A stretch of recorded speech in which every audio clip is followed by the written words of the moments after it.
Thanks for watching Halftime TV. This is Leon Bailey. Don't forget to like, share, and subscribe.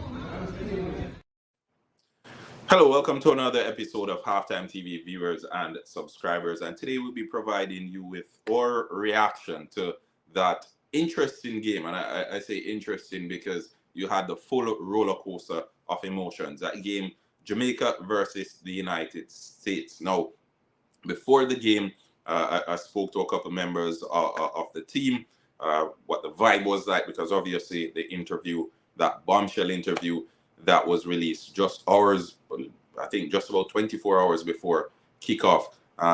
So I wanted to get an idea of what it was like, what the vibe was like behind the scenes. My contact told me that a lot of the players had seen the interview.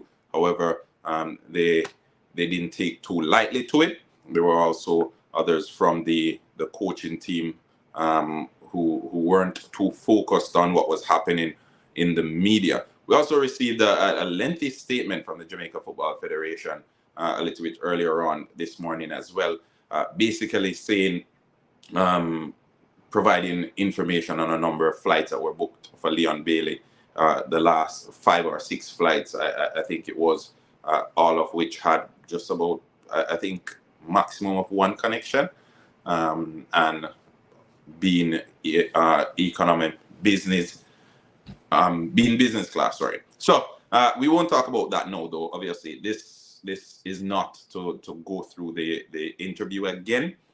If you didn't get to see our video where we did our reaction to the interview, you can go ahead and check it out. It's on YouTube. So the game against the United States, I think personally the worst thing that could happen for those who are looking to see Jamaica play some actual football was Jamaica scoring so early in the game. I know it's often said that if you get the first goal, it's something to build on and all of that, but I think we got the first goal, which was great, and you always want to get out the blocks as quick as possible. You always want to get off to the best possible start, and scoring in 30 seconds in the game is one way of doing that. I think after Jamaica scored, 30 seconds in, as the game went on, it was almost as if we were resigned to accepting a 1-0 victory. There weren't any efforts to keep the ball in midfield. There weren't any efforts to actually play the ball. I think Damian Lowe was exceptional in the midfield role. Lati Bodier playing a little bit more defensive this time around. I think he looked good as well. He was reading the game very well. He was making important interceptions. So that was good to see. So from a defensive side, I think the team looked good for the most part. I think we looked like we could get the job done. I think it's very unfortunate for Corey Burke. 29 minutes, I think he was on the field, or just under 30 minutes he was on the field of play. And it was a night out to remember, if we're to be honest with ourselves. I won't go as far as to bash him, because having played the game, we know how these things go, right? They happen in football. Corner came in, and this is initially the fourth official put up 4 minutes, or we were told it was 4 minutes by the match commentators. 4 minutes came up on the screen as well. And then a couple of seconds later, 4 minutes changed to 5. So I won't go as far as to say, okay, the Reggae Boyz were robbed or nothing as crazy as that, because I think as Jamaicans, and a lot of people I know as well, not only Jamaicans, we oftentimes rely on excuses, right? So if something doesn't go right or doesn't go how we want it to go, we always have an excuse for it. So Jamaica didn't win. It's because of the referee. It's because of the Leon Bailey interview. It's because of everything else but the players who are on the field. And I think that's the mindset that we've gotten into. And I am not one to trod down that road. I think we didn't win on the night, and it's mere unfortunate, but it's just an unfortunate occurrence, right? That's just it. It's like Corey Burke, I think, I don't think he slept last night any at all.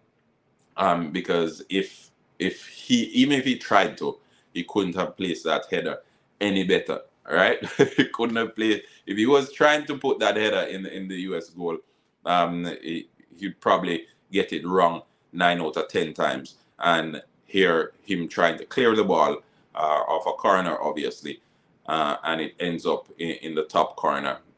Andre Blake not standing a chance. But the percentage for the game, percentage-wise, I think for the huge parts of the game, US were in mid-70s as it relates to percentage possession of the football. Jamaica was basically feeding on scraps, and when we got the ball, we were trying to make quick breakaways through Cephas's pace. And I must talk about Cephas because I think he looked impressive. It didn't look out of place one bit. I think his pace gave the US defenders a lot of problem on the night. His finishing a little bit questionable, left wanting in some areas. But overall, I think Cephas's addition to the team was a welcome addition, and I think going forward, he definitely should be a part of the squad. As the game was going on, I was speaking with some of the colleagues of mine, and I was asking if they think Ronaldo Cephas actually took someone's spot in this starting 11. But we'll see how the coach decides to go forward. Obviously, Jamaica will be now playing in the third and fourth game against Panama on Sunday. I think that will start just about 5 o'clock Jamaica time. The money up for grabs now is 500,000 for third place and 200,000. This is US dollars for fourth place. So still a lot to play for from the Jamaican perspective.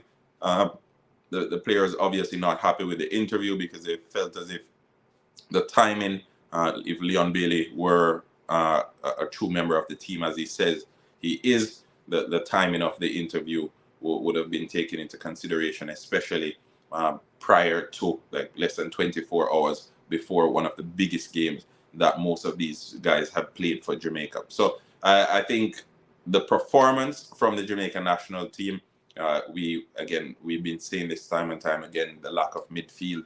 We're not keeping the ball well. We couldn't string 4 or 5 passes together for large parts of the game. And I think a lot of the work that we were doing in midfield was intercepting and trying to break up the US play rather than when we retained possession, trying to actually keep the ball a bit more and to build on that. So I think it's always been a problem with the Jamaican national team. It's always been an area of concern. We brought in Casey Palmer, who we saw doing well in England, and maybe it could have been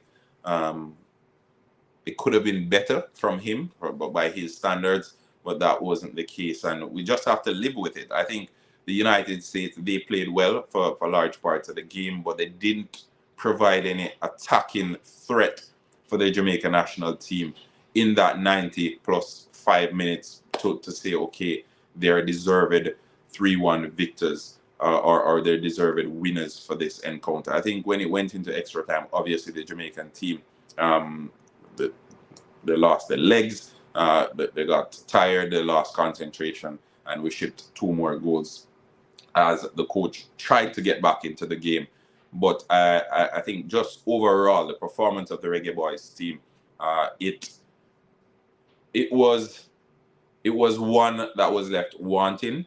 I think strongly on this. That early goal that Jamaica scored may have just been the catalyst, which resulted in us not getting the Jamaica team that we saw against Canada, where they were trying to play a bit more. And in that Canada game, I know we were down, so we didn't really have anything to lose. And Coach Holgrimson, I think when it got to just about 60 minutes, 65 minutes, we could see the shape of the team change. We could see that the block was getting lower. We were inviting the US team to attack far more. Although Andre Blake wasn't called upon too often, the US team was basically camping out in our half. And then we were hoping that when we won the ball, we could kick it long and Cephas could use his pace to get a breakaway. We got an opportunity where Cephas got in behind the defender, but his shot didn't come off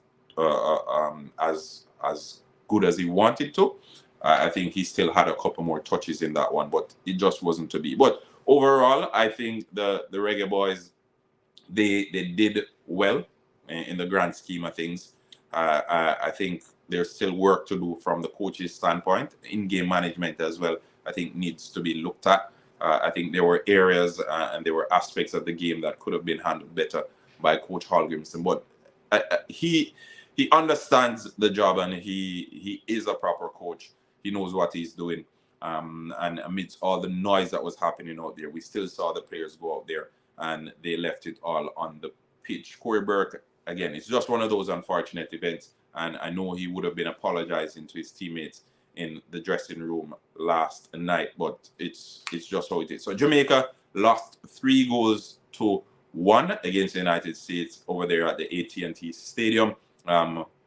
Jamaica scoring 30 seconds into the game, United States scoring with just 30 seconds left in the game, and then in extra time, Aji Wright scored a brace to ensure the United States were progressing to the Nations League final. But I'm curious to hear what you, the viewers and subscribers, have to say. What's your reaction to Jamaica's performance against the United States last evening over there in US?